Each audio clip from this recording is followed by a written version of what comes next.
Christian, hvorfor skal man vælge musiklinjen på Kastanjevej Efterskole? Er det nu? Det er det nu. Nej, okay.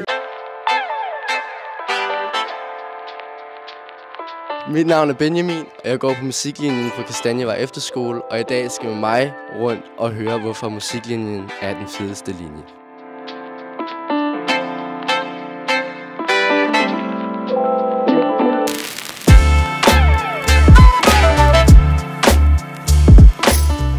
Jeg sidder her med Jakob og Sigrid. Sigrid, hvorfor er det fedt at gå på musiklinjen? Det er fedt at gå på musiklinjen, fordi at vi spiller en masse sammen. Vi har et mega hyggeligt fællesskab. Vi har sygt nice lærere, der er virkelig dygtige. Så hygger vi os bare generelt med at spille musik sammen, og man glæder sig altid til at have musik. Så tager vi til en masse koncerter på Vega, og så tager vi på nogle museer. Ja, hygger os bare generelt. Jakob, hvem kan være med på musiklinjen? Alle. Altså, vi har nogen, der aldrig har spillet et instrument før, og nogen, som er ret trænet og har spillet det i mange år.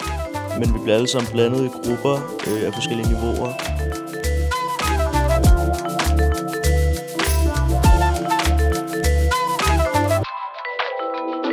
Ja!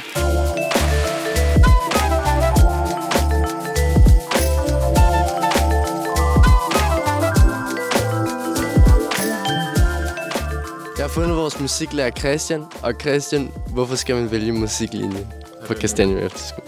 Jamen altså, det skal man, hvis man har lyst til at lære at spille bands. Det kan være, at man har spillet meget for sig selv hjemme på værelset, eller altid godt kunne tænke sig at lære et nyt instrument.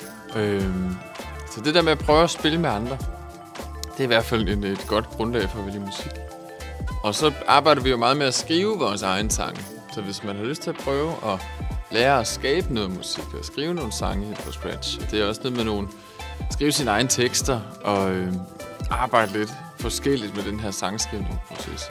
Så skal man helt klart vælge musik. Og man behøver ikke have spillet før på nogen måde. Man kan også komme og være helt vildt øvet trommeslager og have spillet i 10 år. Og så skal man lige pludselig begynde at lære at skrive trommer til et nummer. Og det er jo noget andet. Ja. Tak.